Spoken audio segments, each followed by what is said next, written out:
முதல் புத்தகம். இதோட கதை 2 முக்கியமான பகுதிகளா பிரியுது. இதுல அதிகாரத்திலிருந்து 11வது அதிகாரம் வரைக்கும் தேவனை குறிச்சும் முழு உலகத்தை குறித்தும் சொல்லுது. அப்புறமா 12வது அதிகாரத்திலிருந்து 50வது அதிகாரம் வரைக்கும் தேவனை குறிச்சும் ஆபிரகாம் என்ற ஒரே மனுஷனை குறிச்சும் அவனோட குடும்பத்தை குறிச்சும் தெளிவா சொல்லுது. 12வது அதிகாரத்தோட ஆரம்பத்துல இந்த 2 பகுதிகளும் ஒரு சம்பவத்தால இணைக்கப்பட்டிருக்கு. இந்த புத்தகத்தோட விவரத்தை முழுசா எப்படி புரிந்து கொள்வது என்பதையும் அது முழு வேதாகமத்தோட சரித்திரத்தை எப்படி அறிமுகப்படுத்துது என்பதற்கான ஒரு துணிக்கையும் இந்த அமைப்பு நமக்கு தருது. வேதாகமத்தோட 2ஆம் வசனத்துல சொல்லப்பட்ட ஒழுங்கில்லாத இருளானதை தேவன் எடுத்து அதிலிருந்து ஒழுங்கையும் அழகையும் நன்மையையும் கொண்டு வருகிறார் என்பதில் இந்த புத்தகம் ஆரம்பமாகுது. வாழ்வு செழிப்படையக்கூடிய அழகான உலகத்தை உண்டாக்கி எபிரேய மொழியில மனிதர்கள் அல்லது ஆதாம்னு சொல்லக்கூடிய சிருஷ்டிகளையும் தேவன் அதிலே வைக்கிறாரு. தேவனுடைய உலகத்துல அவர்கள் தங்களோட பங்கையும் நோக்கத்தையும் நிறைவேற்றும் தன் சொந்த சாயலாக தேவன் அவர்களை உருவாக்கினார். மனிதர்கள் இந்த உலகத்துல தேவனுடைய குணாதிசயத்தின் பிரதிபலிப்பாக இருப்பதற்காக உருவாக்கப்பட்டனர். தேவன் சார்பாக அவருடைய உலகத்தை ஆள்வதற்கு தேவனுடைய பிரதிநிதிகளாகவும் அதை கவனித்துக் கொள்ள அதோட பின்னணியில் எல்லா திறன்களையும் பயன்படுத்திக் கொள்ளவும் மேலும் வாழ்க்கை செழிக்கக்கூடிய இடமாக அதை மாற்றவும் நியமிக்கப்பட்டனர். தேவன் மனிதர்களை ஆசீர்வதிக்கிறார். இது இந்த புத்தகத்தோட முக்கியமான திறவுகோல் வார்த்தையாக இருக்கிறது. மனிதர்கள் இந்த உலகத்தை கட்ட ஆரம்பிக்கும் இடமாக ஒரு தோட்டத்தை தேவன் அவர்களுக்கு கொடுக்கிறாரு. இப்போ முக்கியமானது என்னன்னா, இந்த உலகத்தை எப்படி கட்டுவது என்பதை பத்தி தேர்வு செய்யும் வாய்ப்பு மனிதர்களுக்கு கொடுக்கப்பட்டிருக்கு. இது நன்மை தீமை அறியும் ஞானத்தின் விருட்சத்தால குறிப்பிடப்பட்டது. இதுவரைக்கும் தேவன் நன்மையானது எது தீமையானது எது என்று வரையறுத்து கொடுத்திருக்கிறார். ஆனா இப்போ தேவன் மனிதர்களுக்கு அந்த தகுதியையும் தேர்ந்தெடுக்கும் சுதந்திரத்தையும் கொடுக்கிறார். ஆனா மனிதர்கள் நன்மை தீமை பற்றிய தேவனுடைய விளக்கத்தை நம்புவார்களா அல்லது அதிகாரத்தை கையில் எடுத்து அவர்களுக்கான நன்மை தீமைகளை தாங்களாகவே தீர்மானித்துக் கொள்வார்களா? இதனோட பங்கும் தாக்கமும் மிகவும் அதிகம்தான். தேவனுக்கு எதிராக கலகம் பண்றது என்பது மரணத்தை கட்டி தழுவது போலதான். ஏன்னா உங்களுக்கு வாழ்க்கை தந்தவரிடமிருந்தே நீங்க விலகி போறீங்க. இது ஜீவ விருட்சத்தினால் குறிப்பிடப்பட்டுள்ளது. இப்போ 3ஆம் அதிகாரத்துல ஒரு மர்ம உருவமாகிய ஒரு சர்ப்பம் கதைக்குள் நுழைகிறது. பாம்பு எனப்படுகிற சர்ப்பம் தேவன் உண்டாக்கின ஒரு உயிரினம் என்பதை தவிர வேற எந்த ஒரு அறிமுகமும் அதற்கு கொடுக்கப்படல. மற்றும் அது தேவனுக்கு எதிராக முரட்டாட்டம் பண்ற ஒரு உயிரினம் என்பதும் அது மனிதர்களை முரட்டாட்டத்திற்கும் அவர்களுடைய மரணத்திற்கும் நேராக வழிநடத்த விரும்பும் என்பதும் தெளிவாக தெரிகிறது. இந்த சர்ப்பம் விருட்சத்தை குறித்தும் தேர்ந்தெடுத்தலை குறித்தும் ஒரு வித்தியாசமான கதையை இங்க சொல்லுது. அது என்னன்னா, நன்மை தீமையை குறித்த அறிவை பெற்றுக்கொள்வது என்பது மரணத்தை கொண்டு வராது என்றும் அது தேவனைப் போல மாற்றும் ஜீவனுக்கான வழி என்றும் சொல்லுது. இப்போ இந்த முரண்பாடு மிகவும் சோகமாக இருக்கு. ஏன்னா மனிதர்கள் ஏற்கனவே தேவனைப் போலதான் இருக்காங்க என்பது நமக்கு நல்லாவே தெரியும். தேவனுடைய சாயலை பிரதிபலிக்கத்தான் அவர்கள் உண்டாக்கப்பட்டிருக்கிறார்கள். ஆனா தேவனை நம்புறதற்கு பதிலா அவங்க தாங்களாகவே முடிவெடுக்க ஆரம்பிக்கிறாங்க. அவர்கள் தாங்களாகவே நன்மை தீமை அறியும் அறிவை தேர்ந்தெடுத்ததினால உடனே முழு கதையும் கட்டுப்பாடு இல்லாமல் மாறுது. இதனால முதலில் பாதிக்கப்பட்டது மனித உறவுகள்தான். ஆணும் பெண்ணும் தாங்கள் எவ்வளவு பாதிக்கப்படக்கூடியவர்கள் என்று உடனடியா உணர்றாங்க. இப்போ அவங்க ஒருவரையொருவர் நம்ப முடியாம அவங்க தங்களுக்கு ஆடைகளை உண்டாக்கி மற்றவரிடமிருந்து தங்களுடைய உடலை மறைத்து கொண்டாங்க. 2வது பாதிப்பு என்னன்னா, தேவனுக்கும் மனிதனுக்கும் இருந்த நெருக்கமான உறவு இப்போ இல்லாம போயிடுச்சு. அவங்க ஓடி தேவனிடமிருந்து ஒளிந்து கொண்டாங்க. ஆனா தேவன் அவர்களை கண்டுபிடிச்சப்போ யார் முதலாவது இந்த தப்ப பண்ணினாங்கன்னு ஒருத்தர் குற்றம் சாட்ட ஆரம்பிச்சாங்க. இப்போ இங்க கதை சற்று நிறுத்தப்படுகிறது.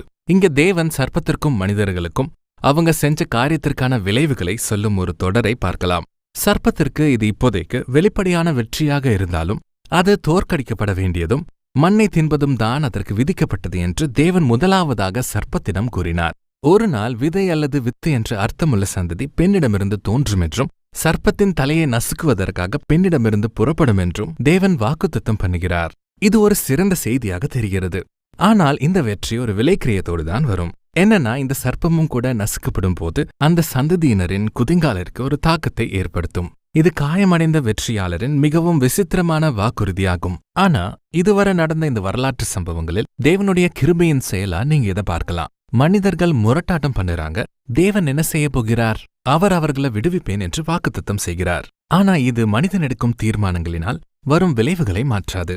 அவர்களுடைய முரட்டாட்டத்தினால அவங்க வாழ்வின் ஒவ்வொரு பகுதியும் வீட்டிலேயும் வெளியிலும் அவங்க வாழ்க்கை மரணத்துக்கு ஏதுவான துக்கமும் வேதனையும் நிறைஞ்சதா இருக்கும்னு தேவன் அவர்களுக்கு அறிவிக்கிறார். இங்கிருந்து சம்பவங்கள் கீழ்நோக்கி செல்கிறது.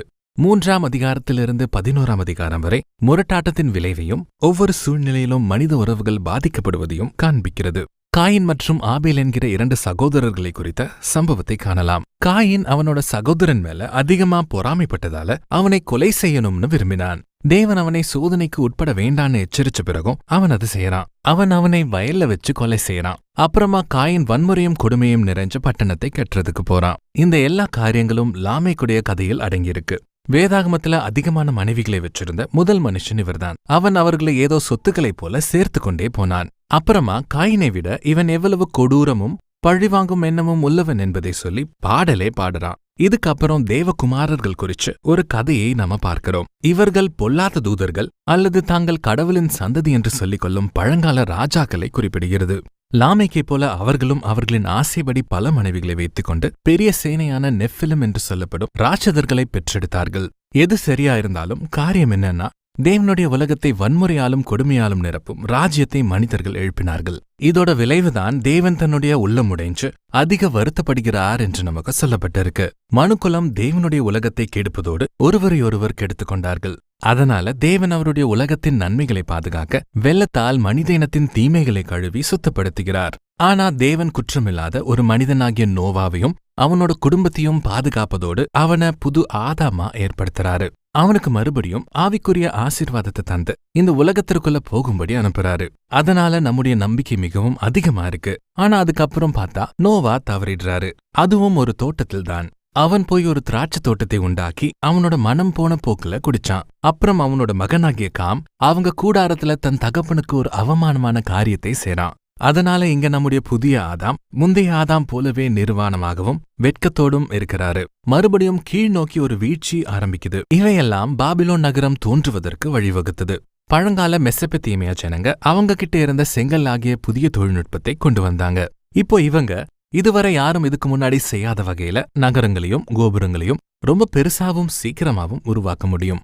அவங்க ஒரு புதிய விதமான உயரமான கோபுரத்தை தங்கள் தேவர்களை எட்டும் வகையில் காட்டி தங்களுக்கென்று பெரிய பெயர் உண்டாக்க நினைச்சாங்க. இது மனிதர்களின் முரட்டாட்டத்தையும் ஆணவத்தையும் காட்டுது. தோட்டத்துல இருந்த முரட்டாட்டம் இப்ப பெருகி இருக்கு. அதனால தேவன் அவர்களோட பெருமையை தாழ்த்தி அவங்கள சித்தரடிக்கிறாரு.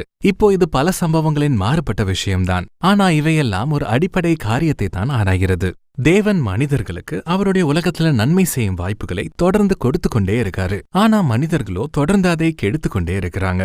இந்த சம்பவங்கள் எல்லாமே நாம எப்படி பொல்லாததா மாறின நல்ல உலகத்துல வாழ்வதோடு நமக்கான நன்மை தீமைகளை நாமே தெரிந்து கொள்ள தீர்மானித்தோம் என்பதை உணர்த்துது. அதனால நாமோ உடைந்த உறவுகளுக்கும் விரோதத்திற்கும் கொடுமைக்கும் கடைசியாக மரணத்திற்கும் கூட பங்களிக்கிறவர்களா இருக்கிறோம். ஆனால் நமக்கு நம்பிக்கை உண்டு. ஒரு நாள் காயப்பட்ட வெற்றியாளரான அவரின் சந்ததி வரும். அவர் தீமையை அதன் வேரோடு முறியடிப்பார் என்று தேவன் வாக்கு பண்ணியிருக்கிறார். அதனால மனுக்குலம் பொல்லாததா இருந்தாலும் தேவன் அவருடைய உலகத்தை மீட்டு ஆசீர்வதிக்க தீர்மானித்திருக்கிறார். நிச்சயமாக ஒரு பெரிய கேள்வி என்னன்னா, தேவன் என்ன செய்ய போகிறார் என்பதே. அடுத்த சம்பவம் நமக்கு இதற்கான பதிலை தருது. ஆனா இப்போதைக்கு ஆதியாகமம் 1 அதிகாரம் வரையிலுள்ள காரியங்கள் இவைகளே.